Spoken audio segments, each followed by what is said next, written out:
어둑한 새벽 강남의 한 고급 아파트 거실에서 유진은 떨리는 손으로 서류 뭉치를 내려놓았습니다.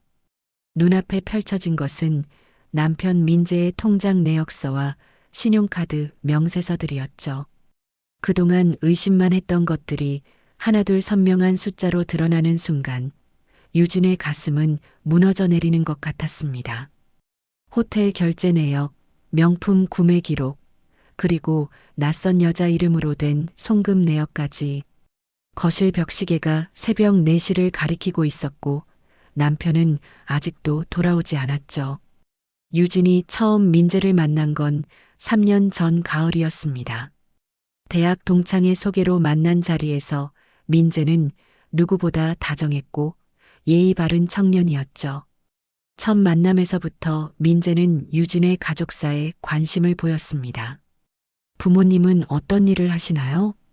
그 질문이 그저 예의상 묻는 것이라 생각했던 유진은 솔직하게 대답했죠. 아버지는 일찍 돌아가셨고 어머니는 은퇴하신 선생님이세요.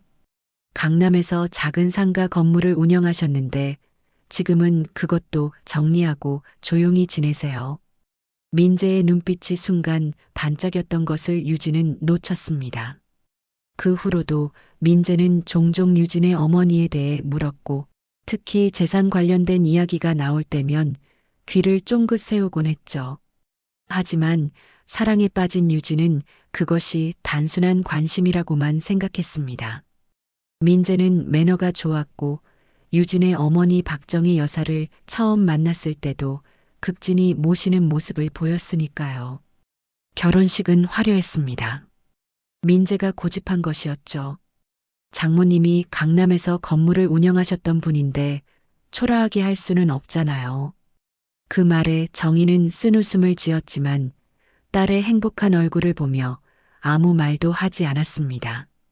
사실 정희는 몇 년 전 잘못된 투자로 건물을 처분해야 했고 지금은 작은 연금과 저축으로 살아가고 있었죠. 하지만 딸의 결혼을 앞두고 그런 이야기를 꺼낼 수는 없었습니다. 결혼 초기는 달콤했습니다. 민재는 자상한 남편이었고 장모를 자주 찾아뵙곤 했죠. 어머님, 건강은 어떠세요? 혹시 불편한 거 있으시면 언제든 말씀하세요. 그런 민재의 모습에 정희도 마음을 열었습니다. 사위가 이렇게 잘해주니 딸이 행복할 거라 믿었죠. 유진도 엄마와 남편이 잘 지내는 모습을 보며 행복해했습니다. 그런데 결혼석 달쯤 지났을 때였습니다. 어느 날 저녁 세 사람이 함께 식사를 하던 중 민재가 무심한 듯 물었죠. 장모님, 예전에 운영하시던 강남 건물은 어떻게 되셨어요? 아, 그거 나중에 유진이한테 상속하실 건가요?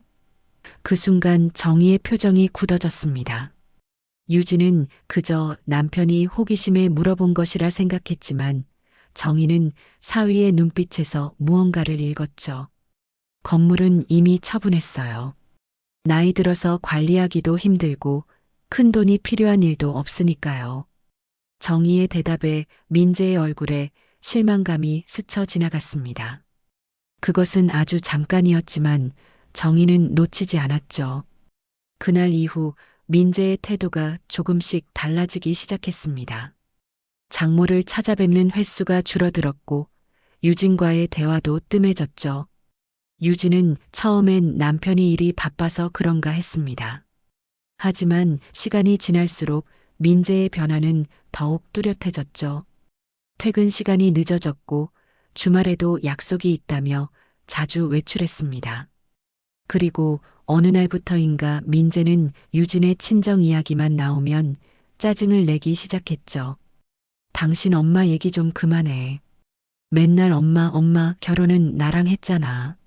상처받은 유진은 엄마에게 이런 사실을 숨기려 애썼습니다.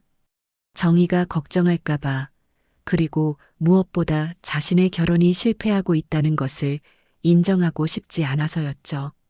하지만 정희는 딸의 표정에서, 목소리에서 무언가 잘못되고 있음을 느끼고 있었습니다.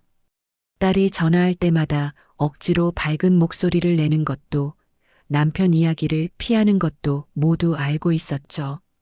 그리고 오늘 유진은 우연히 남편의 이메일을 보게 되었습니다. 거기엔 친구와 주고받은 메시지들이 있었죠. 야, 장모가 건물주라더니 다 팔아먹었대. 완전 속았어. 그래도 강남 아파트는 있잖아. 그것도 전세야. 진짜 재수 없게 됐네. 유진의 손이 떨렸습니다. 그동안 의심만 했던 것이 사실로 드러나는 순간이었죠. 이메일을 더 뒤지자 충격적인 내용들이 쏟아져 나왔습니다. 민재가 회사 후배와 불륜 관계를 맺고 있다는 증거들, 그녀에게 선물을 사주느라 쓴 돈들, 그리고 이혼을 준비하고 있다는 내용까지. 유진은 거실 바닥에 주저앉아 흐느꼈습니다. 사랑이라고 믿었던 것이, 행복이라고 생각했던 것이 모두 거짓이었다는 사실이 너무나 고통스러웠죠. 새벽 5시 현관문이 열리는 소리가 들렸습니다. 민재가 들어왔죠. 술에 취한 듯 비틀거리며 거실로 들어온 민재는 바닥에 흩어진 서류들을 보고 멈춰 섰습니다. 그리고 유진의 눈물 젖은 얼굴을 마주했죠. 그 순간 두 사람 사이에 무거운 침묵이 흘렀습니다. 밖에서는 새벽 첫새가 울기 시작했고 동이 트기 시작한 하늘이 창문 너머로 보였습니다. 유진은 천천히 일어섰습니다. 그리고 떨리는 목소리로 말했죠. 처음부터 돈이 목적이었나요? 민재는 대답하지 않았습니다. 그저 시선을 피할 뿐이었죠. 그 침묵이 모든 것을 말해주고 있었습니다. 아침 8시 정희는 베란다에서 화분에 물을 주고 있었습니다. 오늘따라 유진에게서 연락이 없는 것이 마음에 걸렸죠. 평소라면 출근 전에 꼭 안부 전화를 하는 딸이었는데 어제부터 전화도 받지 않고 있었습니다. 정희의 손에서 물 뿌리개가 멈췄고 불안한 예감이 가슴을 짓눌렀습니다. 정희가 민재를 처음 만났던 날을 떠올렸습니다. 유진이 엄마 오늘 남자친구 데려올게요라고 했을 때 정희는 딸의 목소리에서 들뜬 기대감을 느꼈죠. 그날 저녁 문을 열고 들어온 민재는 단정한 정장 차림에 꽃다발을 들고 있었습니다. 어머님, 처음 뵙겠습니다. 유진이한테 늘 어머님 이야기를 들었습니다. 첫인상은 나쁘지 않았죠. 예의 바르고 말도 조리 있게 잘하는 청년이었습니다. 저녁 식사 내내 민재는 정희의 이야기에 귀 기울였고 특히 정희가 교직 생활을 하던 시절 이야기에 큰 관심을 보였습니다. 선생님이셨군요. 정말 존경스럽습니다. 그런데 은퇴 후에는 어떻게 지내셨어요? 그 질문에 정희는 자연스럽게 대답했죠. 한동안 강남에서 작은 상가 건물을 운영했어요. 임대 수입으로 생활하면서 여유롭게 지냈죠. 그때 민재의 눈빛이 반짝였던 것을 정희는 기억하고 있었습니다. 그 후로 민재는 자주 찾아왔고 그때마다 작은 선물을 가져왔죠. 때로는 건강식품을, 때로는 정희가 좋아하는 차를 가져왔습니다. 어머님이 건강하셔야 유진이도 안심하고 지낼 수 있으니까요. 그런 말을 하는 민재가 참 듬직해 보였습니다. 유진도 그런 민재를 자랑스러워했고 정희도 점점 민재에게 마음을 열었죠. 하지만 결혼 후 석 달이 지나고 민재가 건물에 대해 물었던 그날 이후로 무언가 달라졌습니다. 정희는 오랜 교직 생활로 사람을 보는 눈이 있었죠. 민재의 표정에서 스쳐 지나간 실망감, 그리고 그 이후로 뜸해진 안부 전화들. 정희는 직감적으로 알았습니다. 이 사위가 자신의 재산에 관심이 있었다는 것을. 사실 정희가 건물을 처분하게 된 것은 5년 전의 일이었습니다. 지인의 권유로 시작한 주식 투자가 실패하면서 큰 빚을 지게 되었고 결국 건물을 팔아 빚을 갚아야 했죠. 그 후로는 작은 연금과 저축으로 검소하게 살아가고 있었습니다. 하지만 이런 사실을 딸에게 알리고 싶지 않았죠. 늘 딸에게 든든한 버팀목이 되고 싶었던 엄마의 마음이었습니다. 전화벨이 울렸습니다. 유진이었죠. 엄마. 전화기 너머로 들려온 딸의 목소리는 울음이 섞여 있었습니다. 정희의 가슴이 철렁 내려앉았죠. 유진아, 무슨 일이니? 어디 아픈 거야? 한참의 침묵 끝에 유진이 말했습니다. 엄마, 나 지금 엄마 집 앞이에요. 올라가도 될까요? 몇 분 후 초인종이 울렸고 정희는 서둘러 문을 열었습니다. 문 앞에 선 유진의 모습은 처참했죠. 밤새 울었는지 눈은 퉁퉁 부어 있었고 평소의 단정한 모습은 찾아볼 수 없었습니다. 정희는 아무 말 없이 딸을 끌어안았습니다. 유진은 엄마의 품에서 다시 한번 흐느끼기 시작했죠. 거실 소파에 앉은 유진은 떨리는 손으로 커피잔을 들었습니다. 정희는 딸이 준비될 때까지 기다렸죠. 창밖으로는 늦가을 햇살이 들어오고 있었고 베란다의 화분들이 조용히 숨쉬고 있었습니다. 한참 후에야 유진이 입을 열었습니다. 엄마, 민재가 처음부터 돈 때문에 나와 결혼한 것 같아요. 정희는 놀라는 표정을 짓지 않았습니다. 어쩌면 이미 예상하고 있었던 일이었으니까요. 하지만 딸의 아픔을 생각하니 가슴이 미어졌죠. 어떻게 알게 됐니? 정희의 조용한 물음에 유진은 지난밤에 있었던 일들을 하나씩 털어놓기 시작했습니다.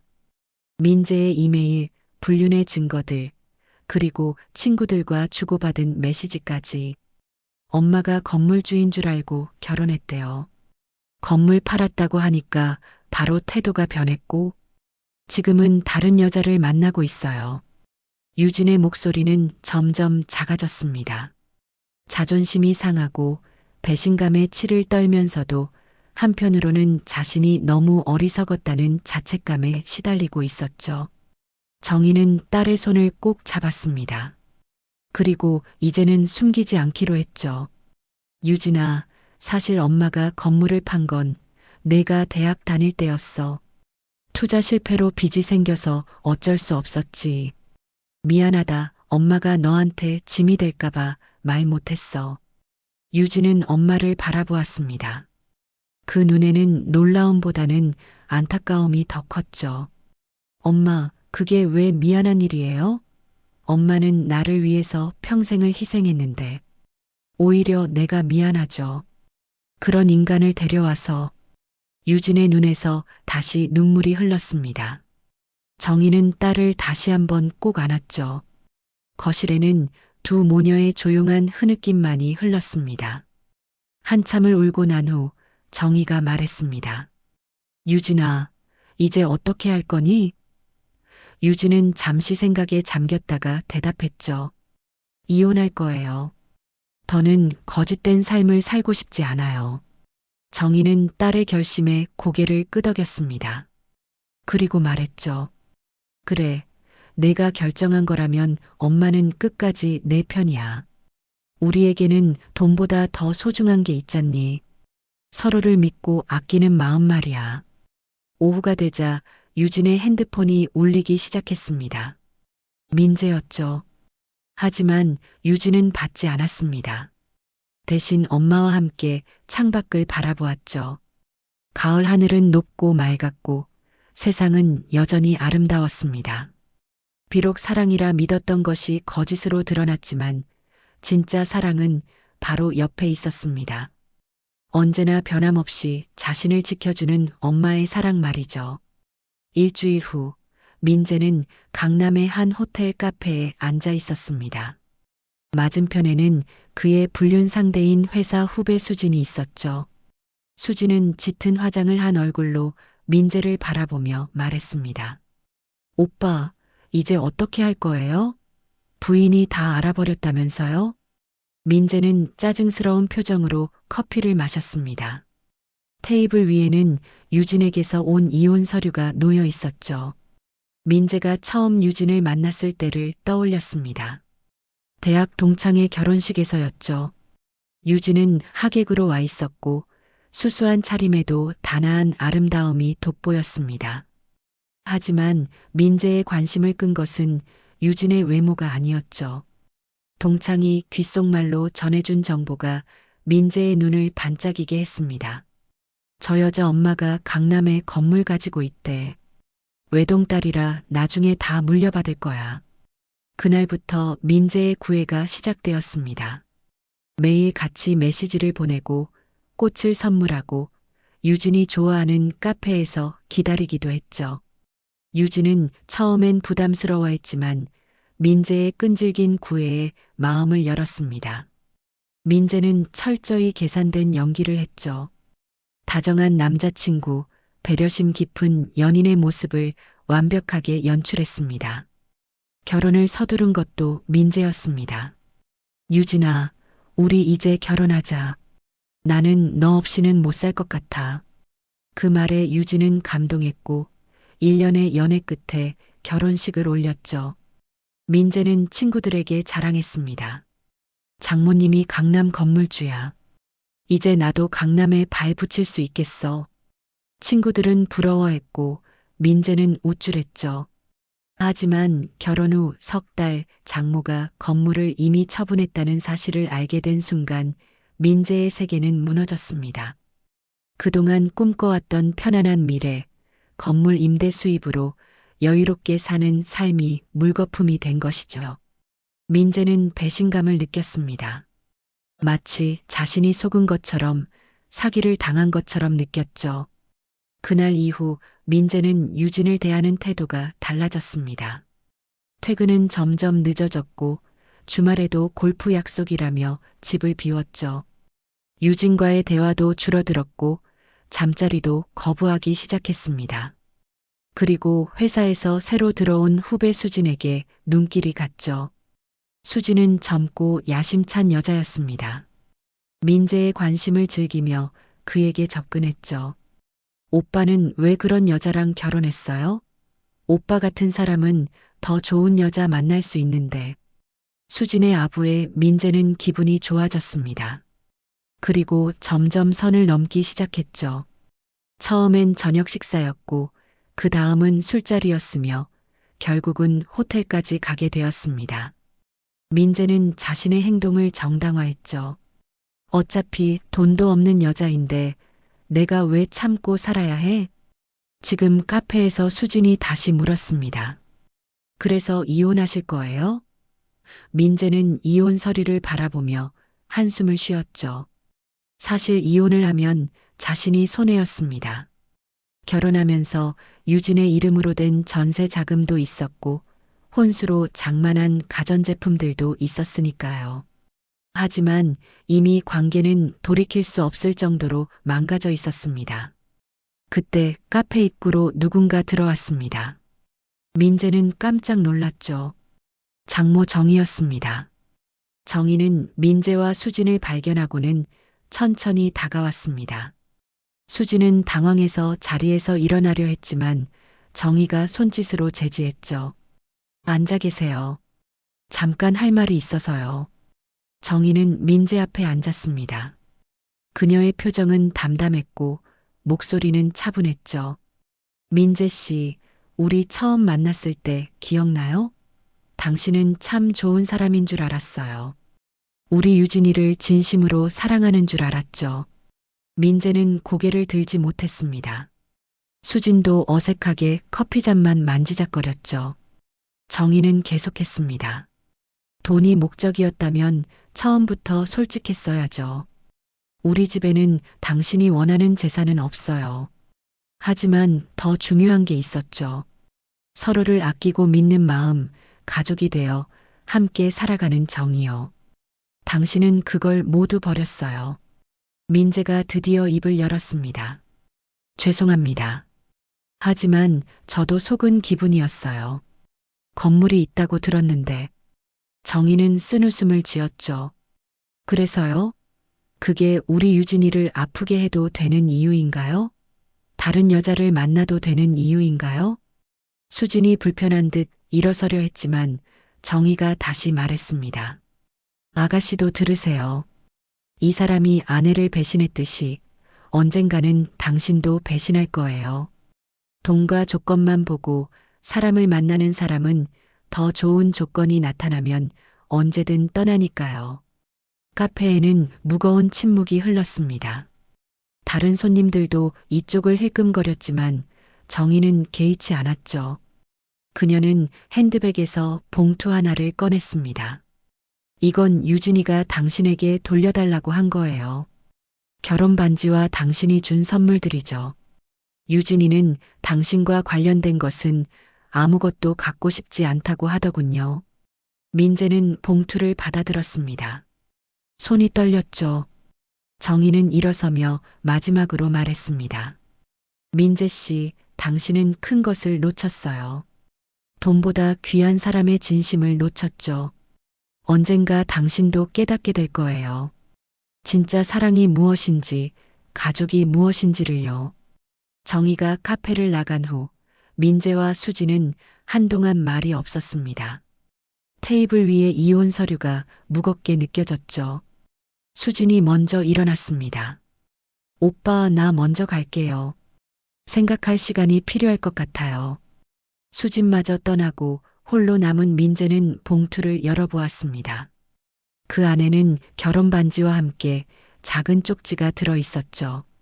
당신과의 시간이 모두 거짓은 아니었기를 바랍니다. 행복하세요. 마이너스 유진. 민재의 눈에 눈물이 고였습니다.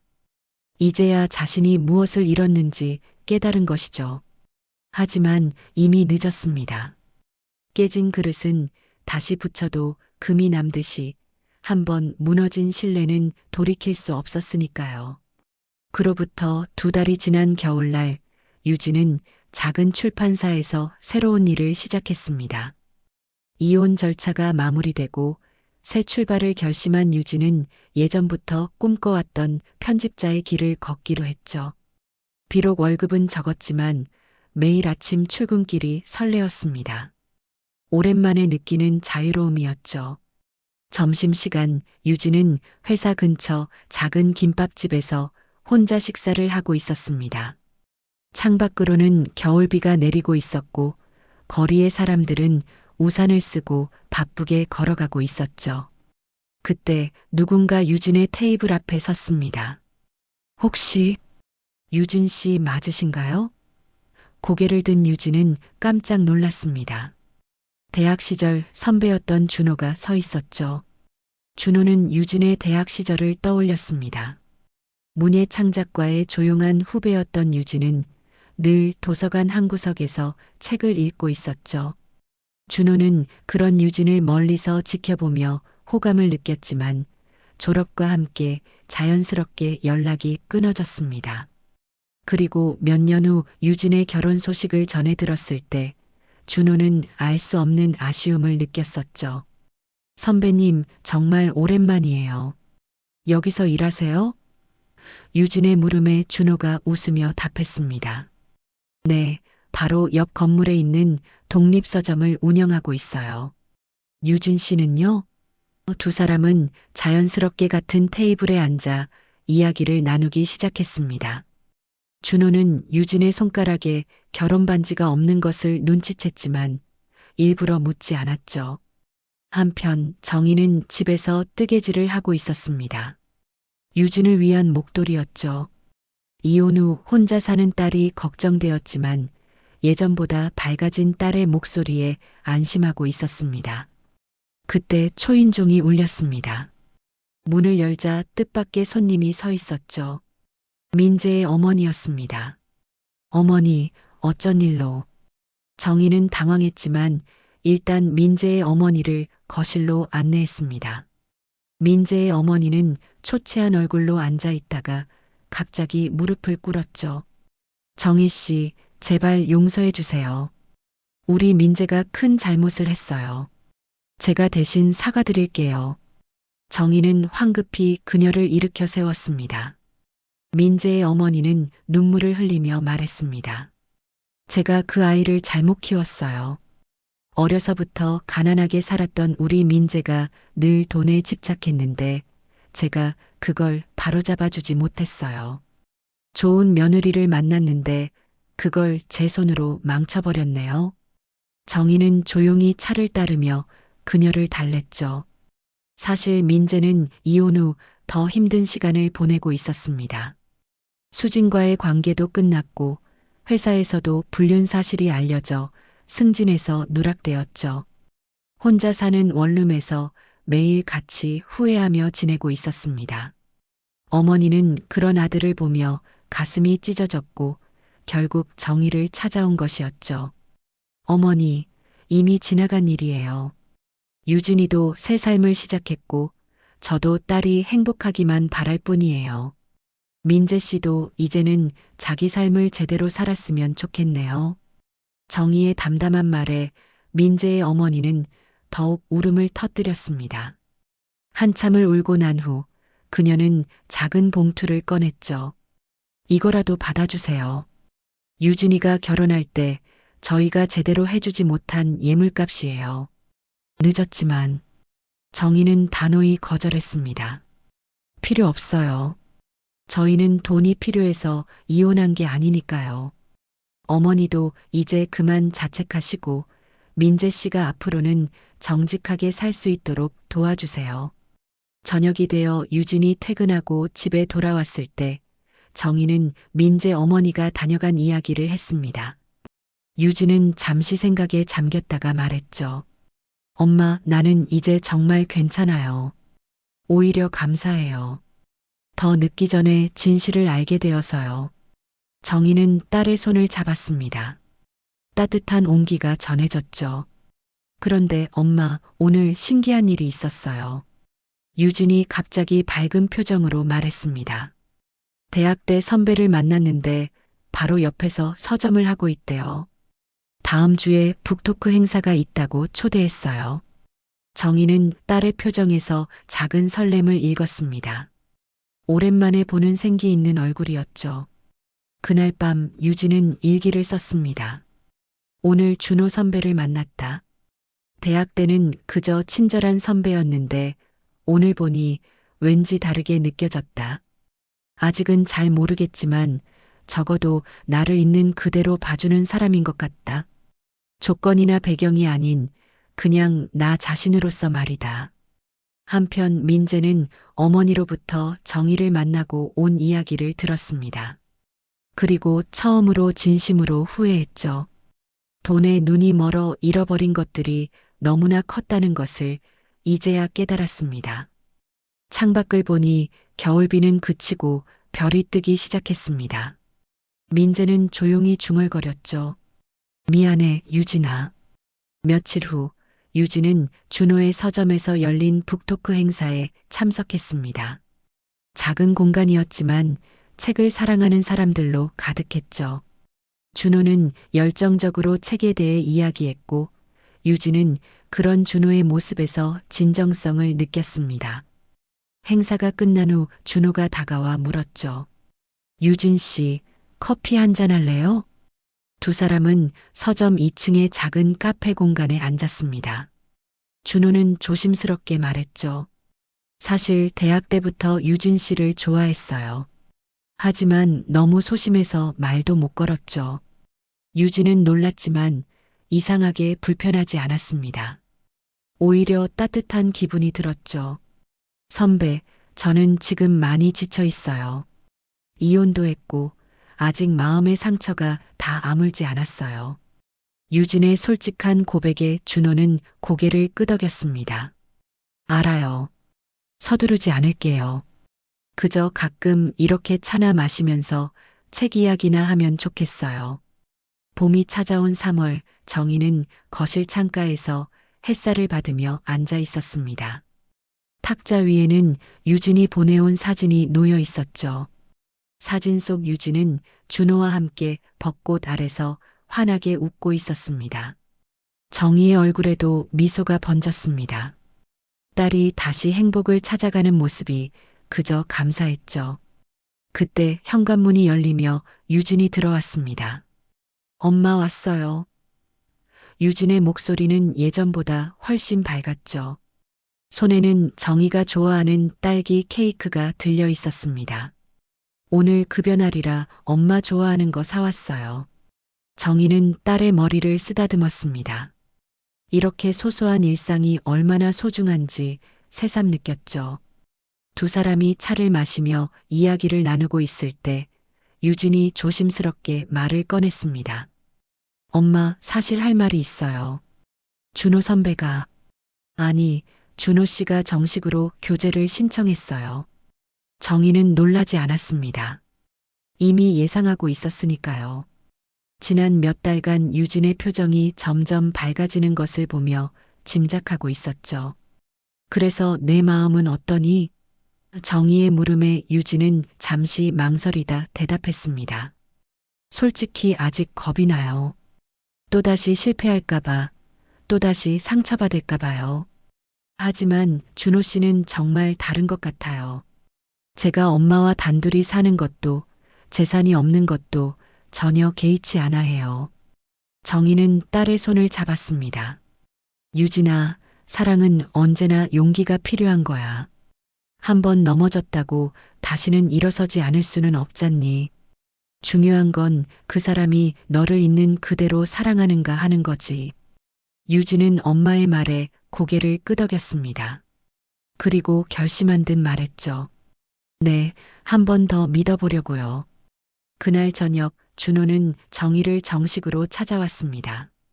꽃다발을 든 준호의 모습은 진지했고 예의 바른 태도로 정희에게 인사를 올렸죠. 어머님, 제가 유진 씨를 진심으로 아끼고 있습니다. 부족하지만 유진 씨를 행복하게 해주고 싶습니다. 정희는 준호의 눈을 똑바로 바라보았습니다. 그 눈빛은 맑고 진실했죠. 준호 씨, 우리 유진이가 한번 큰 상처를 받았다는 건 알고 계시죠? 정희의 물음에 준호가 답했습니다. 네, 알고 있습니다.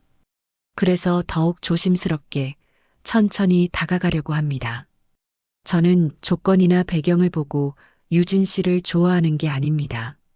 책을 사랑하고 사람을 따뜻하게 대하는 유진 씨의 마음을 사랑합니다. 정희는 미소를 지었습니다. 이번에는 진짜인 것 같았죠. 세 사람은 함께 저녁을 먹으며 편안한 대화를 나눴습니다. 준호는 자신의 서점 이야기, 책에 대한 철학을 열정적으로 말했고, 유진은 그런 준호를 바라보며 행복해했죠. 정희는 그런 두 사람을 보며 안심했습니다. 한편 민재는 여전히 혼자 살고 있었습니다. 퇴근 후 편의점 도시락으로 저녁을 때우며 TV를 보는 것이 일상이 되었죠. 어느 날 우연히 SNS에서 유진의 사진을 보게 되었습니다. 행복해 보이는 유진의 모습에 민재는 복잡한 감정을 느꼈죠. 후회와 미안함, 그리고 부러움까지.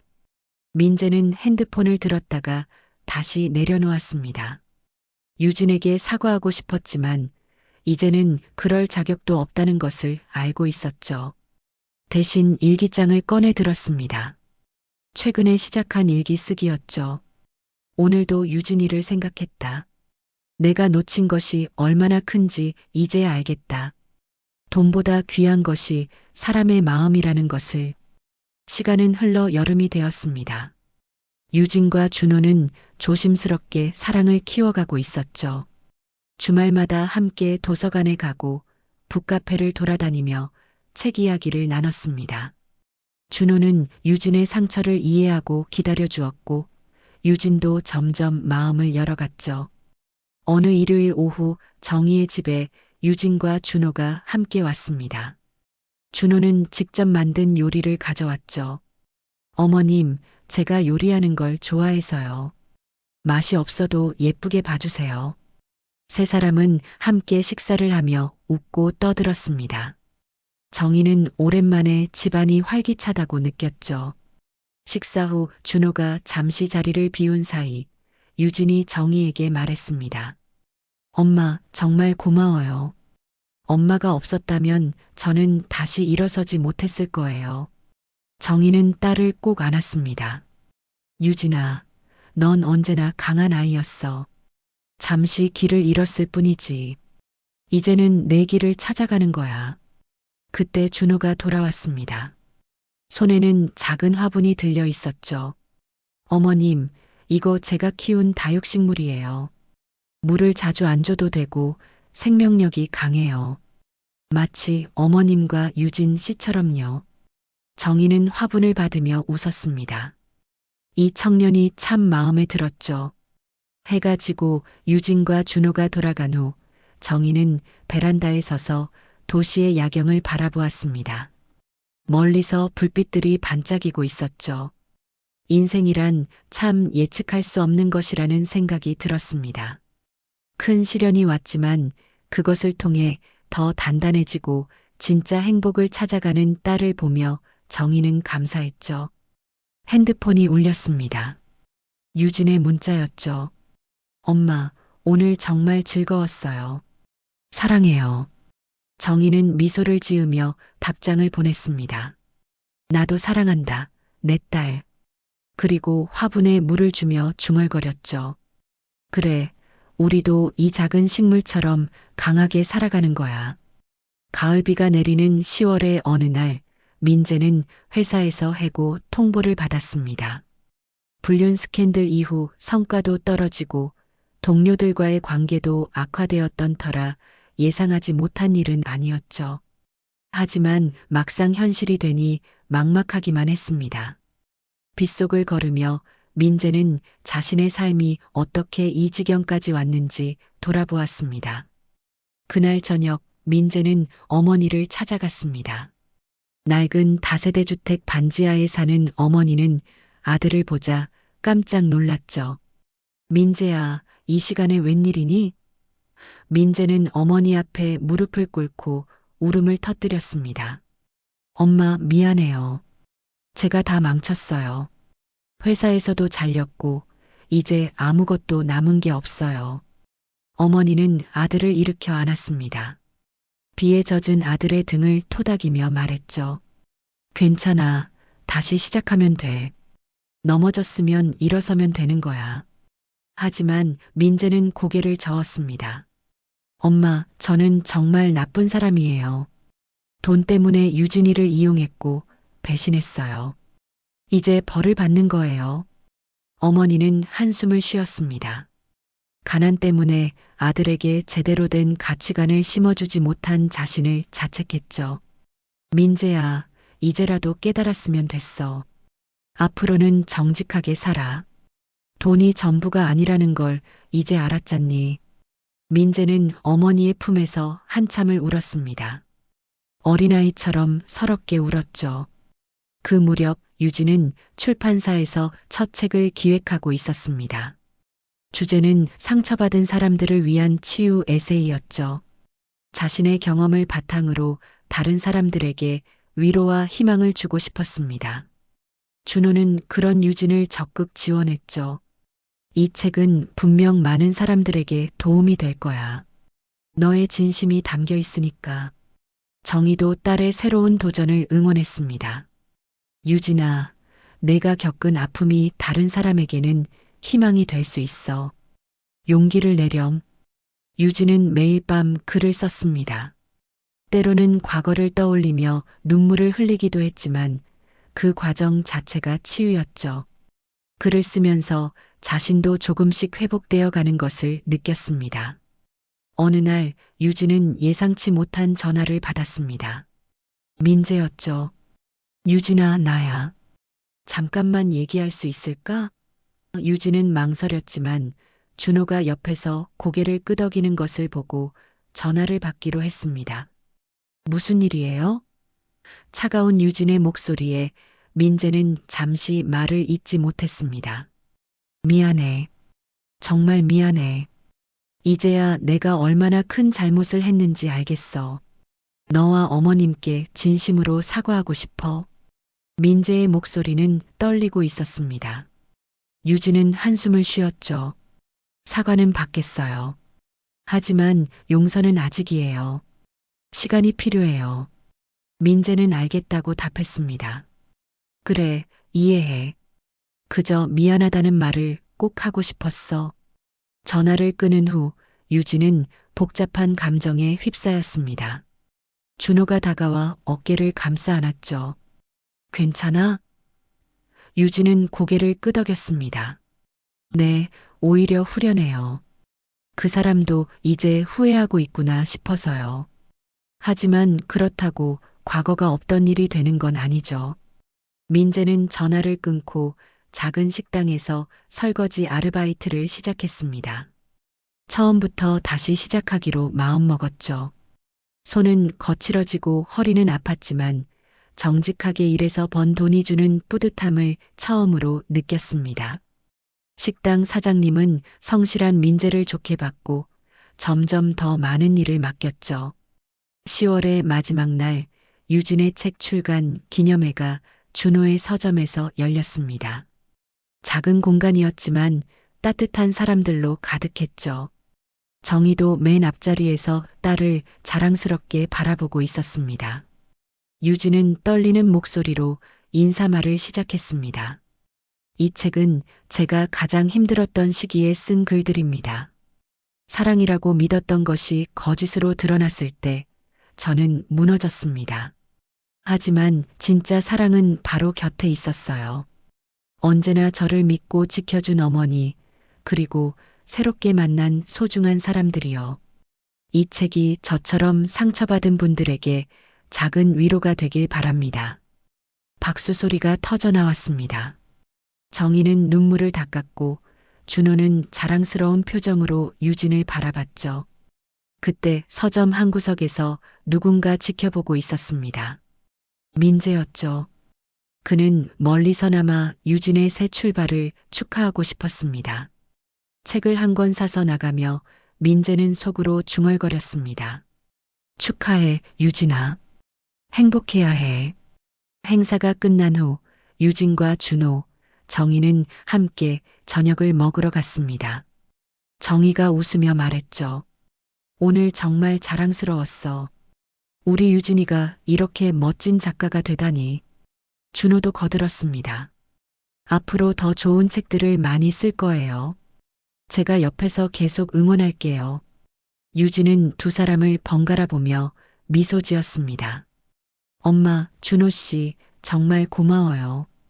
이제는 정말 행복해요. 과거의 상처도 이제는 제 삶의 일부로 받아들일 수 있게 됐어요. 세 사람은 건배를 했습니다. 새로운 시작을 축하하며 앞으로의 행복을 기원하며 밤늦게 집으로 돌아온 민재는 유진의 책을 펼쳤습니다. 첫 페이지에는 이런 문구가 적혀 있었죠. 상처는 흉터가 되고 흉터는 이야기가 됩니다. 그리고 그 이야기는 누군가에게 희망이 됩니다. 민재는 책을 가슴에 안고 조용히 눈을 감았습니다. 용서받지 못할 과거지만 적어도 유진이 행복을 찾았다는 것에 감사했죠. 이듬해 봄, 벚꽃이 만개한 4월의 어느 토요일 오후였습니다. 정희는 거실에서 TV를 보다가 깜짝 놀랐죠. 화면에 민재가 나오고 있었습니다. 다큐멘터리 프로그램에서 인생 재기에 성공한 사람들이라는 주제로 민재를 인터뷰하고 있었던 것입니다. 수염이 덥수룩하고 살이 빠진 민재는 예전의 말끔한 모습과는 달랐지만 눈빛은 오히려 더 진실해 보였죠. 저는 한때 돈이 전부인 줄 알았습니다. 그래서 사랑하는 사람을 속이고 배신했죠. 모든 걸 잃고 나서야 깨달았습니다. 진짜 중요한 건 사람의 마음이라는 것을요. 민재는 담담하게 자신의 과거를 고백했습니다. 그리고 지금은 작은 사회적 기업에서 일하며 어려운 청년들의 창업을 돕고 있다고 했죠. 정희는 복잡한 심정으로 TV를 끄고 유진에게 전화했습니다. 유진아, 방금 TV에서 민재 씨를 봤어. 많이 변한 것 같더라. 유진은 잠시 침묵하다가 대답했죠. 네, 저도 들었어요. 준호 씨 친구가 그 회사에서 일하는데 민재 씨가 정말 열심히 일한대요. 다행이에요. 그 사람도 자기 길을 찾아가는 것 같아서. 그날 저녁 유진은 준호와 함께 한강을 걸었습니다. 봄바람이 살랑살랑 불어오고 벚꽃잎이 흩날리는 아름다운 저녁이었죠. 준호가 갑자기 걸음을 멈추고 유진의 손을 잡았습니다. 유진아, 우리 이제 그만 연애하고 결혼하자. 갑작스러운 프로포즈에 유진은 당황했지만 이내 웃음이 터져 나왔죠. 이게 프로포즈예요? 너무 단순한 거 아니에요? 유진의 말에 준호가 쑥스럽게 웃었습니다. 미안, 준비를 하려고 했는데 그냥 지금 이 순간이 너무 완벽해서 다시 제대로 할게. 하지만 유진은 고개를 저었습니다. 아니에요. 이것도 준호 씨답고 좋아요. 네, 결혼해요. 두 사람은 꼭 껴안았습니다. 한강의 불빛들이 반짝이고 지나가는 사람들이 축하한다며 박수를 쳐주었죠. 유진은 행복했습니다. 화려하지 않지만 진실한 사랑, 조건 없는 순수한 마음을 가진 사람을 만났다는 것이 감사했죠. 결혼 준비는 소박하게 진행되었습니다. 정희는 딸의 두 번째 결혼을 걱정하면서도 준호라면 믿을 수 있다고 생각했죠. 준호의 부모님도 유진을 따뜻하게 받아들였습니다. 아들이 정말 좋은 사람을 만났네요. 과거는 중요하지 않아요. 앞으로가 중요한 거죠. 준호 어머니의 말에 유진은 눈시울이 붉어졌습니다. 결혼식을 한 달 앞둔 어느 날 유진은 뜻밖의 편지를 받았습니다. 민재로부터였죠. 편지를 열어보니 정성스럽게 쓴 글씨가 빼곡했습니다. 유진에게 이렇게 편지를 쓰는 것조차 조심스럽지만 꼭 전하고 싶은 말이 있어서 용기를 냈어. 먼저 진심으로 축하해. 좋은 사람을 만나서 다시 행복을 찾았다니 정말 다행이야. 나는 요즘 매일 반성하며 살고 있어. 너를 만나기 전에 나로 돌아가고 싶지만 그게 불가능하다는 걸 알아. 대신 앞으로는 정직하게 살려고 해. 돈보다 사람이 먼저라는 걸 내가 내게 가르쳐 준 거야. 어머님께도 죄송하다는 말씀 전해줘. 그리고 부디 행복해. 내가 주지 못한 행복을 이제는 제대로 된 사람에게서 받길 바라. 미안하고 고맙다. 민재. 유진은 편지를 접어 서랍에 넣었습니다. 용서는 아직이지만 적어도 민재도 변하려고 노력하고 있다는 게 느껴졌죠. 준호가 들어오자 유진은 편지 이야기를 했습니다. 준호는 잠시 생각하더니 말했죠. 그 사람도 이제 제대로 살려고 하는구나. 다행이야. 모든 사람은 변할 수 있으니까. 결혼식 날이 밝았습니다. 작은 예식장이었지만 진심 어린 축하로 가득했죠. 정희는 딸의 손을 잡고 버질로드를 걸었습니다. 유진아, 이번에는 정말 행복해야 해. 유진은 엄마의 손을 꼭 잡았습니다. 네, 엄마. 이번에는 정말 행복할 거예요. 준호는 단상에서 유진을 기다리고 있었습니다. 그의 눈에는 눈물이 고여 있었죠.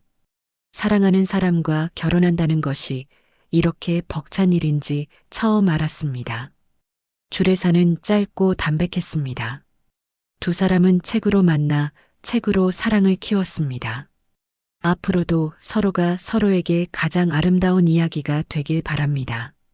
피로연에서 정희가 축사를 했습니다. 저는 딸이 두 번의 결혼을 하는 것을 보았습니다. 첫 번째는 아픔이었지만 그 아픔이 있었기에 진짜 사랑을 알아볼 수 있었다고 생각합니다. 준호 씨, 우리 유진이를 잘 부탁해요.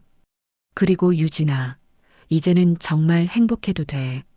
모두가 박수를 쳤고 유진은 눈물을 흘렸습니다. 행복의 눈물이었죠. 그때 누군가 결혼식장 뒤편에서 지켜보고 있었습니다. 민재였죠. 그는 멀리서나마 유진의 행복한 모습을 보고 싶었습니다. 유진이 환하게 웃는 모습을 보며 민재도 작게 미소 지었습니다. 그리고 조용히 돌아섰죠. 결혼식이 끝나고 신혼여행을 떠나기 전 유진은 정희를 꼭 안았습니다. 엄마, 정말 고마워요. 엄마가 있어서 제가 다시 일어설 수 있었어요. 정희는 딸의 등을 토닥였습니다. 이제는 내 가정을 꾸려가렴. 하지만 언제든 힘들면 엄마한테 와도 돼. 엄마는 항상 여기 있을게. 공항으로 향하는 차 안에서 준호가 유진의 손을 잡았습니다. 사랑해, 유진아. 앞으로 평생 행복하게 해줄게. 유진은 준호의 손을 꼭 잡았습니다. 나도 사랑해요. 이제 우리 함께 새로운 이야기를 써요. 차창 밖으로는 봄날의 햇살이 따스하게 비치고 있었습니다. 3년이 흘렀습니다. 정희는 거실에서 손녀를 안고 있었죠. 유진과 준호 사이에서 태어난 아이는 이제 막 돌을 지났습니다. 할머니, 까꿍. 아이가 웃으며 정희의 얼굴을 만지자 정희의 얼굴에도 환한 미소가 번졌습니다. 창밖으로는 가을 햇살이 따스하게 들어오고 있었죠. 유진이 부엌에서 차를 들고 나왔습니다. 출산 후에도 여전히 출판사에서 일하며 작가로도 활동하고 있는 유진은 이제 완전히 행복을 되찾은 듯 보였죠. 엄마, 수희가 할머니를 너무 좋아해요. 맨날 할머니 집에 가자고 해요. 정희는 손녀의 볼을 쓰다듬으며 답했습니다. 할머니도 우리 수희가 제일 좋지. 그때 현관문이 열리며 준호가 들어왔습니다. 팔에는 장보기한 봉투가 가득했죠. 어머님 왔습니다. 수희야, 아빠 왔어. 아이가 반갑게 팔을 벌리자 준호가 안아들었습니다. 정희는 그런 사위를 흐뭇하게 바라봤죠. 준호는 변함없이 다정했고 유진과 수희를 극진히 아꼈습니다. 저녁 식사를 준비하며 유진이 말했습니다. 엄마, 내일 제 3번째 책 출간 기념회가 있어요. 꼭 오셔야 해요. 정희가 웃으며 답했죠. 당연히 가야지. 우리 딸이 벌써 3권째 책을 내다니 정말 자랑스러워. 준호도 거들었습니다. 이번 책은 특히 더 의미가 있어요. 가족의 재발견이라는 주제거든요. 그날 밤 정희는 집으로 돌아와 일기를 썼습니다. 오늘도 유진이네 집에 다녀왔다. 손녀 수희는 날이 갈수록 유진을 닮아간다. 착하고 똑똑한 아이다. 한때는 유진이가 큰 상처를 받아 마음 아팠지만 이제는 정말 행복해 보여서 감사하다. 인생이란 참 신기하다. 가장 아픈 순간이 지나고 나면 가장 큰 행복이 찾아오는 것 같다. 다음 날 서점에서 열린 출간 기념회는 성황리에 진행되었습니다. 유진의 3번째 책은 가족의 의미를 다시 생각해보는 에세이였죠. 특히 마지막 장에는 정희에게 바치는 헌사가 담겨 있었습니다. 세상에서 가장 강인한 여성, 나의 어머니께 엄마가 있어서 제가 있습니다. 기념회가 한창일 때 뒤편에서 누군가 조용히 지켜보고 있었습니다. 많이 변한 모습의 민재였죠. 그는 이제 작은 출판사를 운영하며 신인 작가들을 발굴하는 일을 하고 있었습니다. 우연히 유진의 출간 소식을 듣고 멀리서나마 축하하고 싶어 왔던 것이죠. 행사가 끝난 후 민재는 유진에게 다가가지 않고 그저 책 한 권을 사서 나갔습니다. 계산대에서 일하던 직원이 말했죠. 저분이 책값과 함께 이걸 전해달라고 하셨어요. 작은 카드였습니다. 거기엔 단 한 줄이 적혀 있었죠. 당신의 행복이 나의 속죄입니다. 축하합니다. 유진은 카드를 보고 잠시 생각에 잠겼지만 이내 미소를 지었습니다. 과거는 과거일 뿐, 이제는 정말로 용서할 수 있을 것 같았죠. 준호가 다가와 물었습니다. 무슨 일이야? 유진은 고개를 저었습니다. 아니에요. 그냥 과거와 완전히 화해한 것 같아서요. 일주일 후 정희는 오랜만에 옛 교직 동료들을 만났습니다. 모두들 정희의 이야기를 듣고 감탄했죠. 정희야, 정말 대단해. 그런 일을 겪고도 딸을 잘 키웠네. 정희는 담담하게 답했습니다. 인생에 쉬운 일이 어디 있겠어요. 다만 포기하지 않고 서로 의지하며 살아가는 거죠. 그때 한 친구가 물었습니다. 그런데 건물 팔고 나서 경제적으로 많이 힘들었을 텐데. 정희가 웃으며 답했죠. 돈이 없어도 행복할 수 있다는 걸 알았어요. 우리 유진이가 다시 일어서는 모습을 보며 저도 많이 배웠죠. 진짜 재산은 통장에 있는 게 아니라 서로를 아끼는 마음에 있더라고요. 어느 일요일 오후 온 가족이 한강공원에 나들이를 갔습니다. 수희는 잔디밭을 뛰어다녔고 유진과 준호는 돗자리를 펴고 앉았죠. 정희는 손녀가 뛰노는 모습을 바라보며 평화로움을 느꼈습니다. 그때 수희가 민들레 홀씨를 들고 와서 말했죠. 할머니, 이거 불어요. 정희와 수희가 함께 민들레 홀씨를 불자 하얀 씨앗들이 바람을 타고 날아갔습니다. 유진이 그 모습을 사진으로 찍으며 말했죠. 엄마, 수희 정말 예뻐요. 준호도 가족들을 바라보며 행복해했습니다. 장모님, 자주 이렇게 나들이 와요. 수희도 좋아하고요. 해가 저물 무렵 정희는 문득 민재의 어머니를 떠올렸습니다. 그리고 유진에게 조심스럽게 물었죠. 유진아, 민재 씨 어머니는 어떻게 지내시는지 아니? 유진은 잠시 생각하다 답했습니다. 준호 씨 친구 말로는 민재 씨가 어머니를 잘 모시고 있대요. 작은 가게를 차려드렸다고. 정희는 안도했습니다. 비록 민재가 큰 잘못을 했지만 그 어머니까지 미워할 수는 없었으니까요. 다행이네. 모든 사람이 각자의 자리에서 행복했으면 좋겠구나. 유진은 엄마의 손을 잡았습니다. 엄마는 정말 대단해요. 그렇게 생각할 수 있다니. 집으로 돌아오는 길, 수희가 할머니 품에서 잠들었습니다. 정희는 잠든 손녀의 얼굴을 바라보며 생각했죠. 이 아이는 상처 없이 자랐으면 좋겠다. 하지만 혹시 상처를 받더라도 다시 일어설 수 있는 강한 아이가 되었으면. 그날 밤 유진은 일기장을 펼쳤습니다. 그리고 천천히 써내려갔죠. 오늘은 정말 완벽한 하루였다.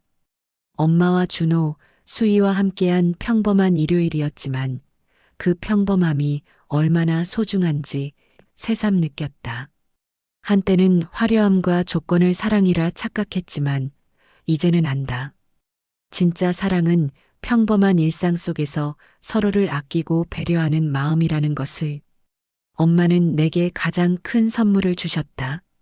그것은 돈도 재산도 아닌 어떤 상황에서도 다시 일어설 수 있는 힘이었다. 그리고 이제 나도 수희에게 그런 엄마가 되고 싶다. 민재 씨도 자기 길을 잘 가고 있다니 다행이다. 우리는 각자의 길에서 각자의 행복을 찾아가는 것이리라. 과거는 과거일 뿐 중요한 것은 현재와 미래다. 내일도 평범하지만 행복한 하루가 되기를. 정희의 집 거실에는 작은 액자가 하나 걸려 있었습니다.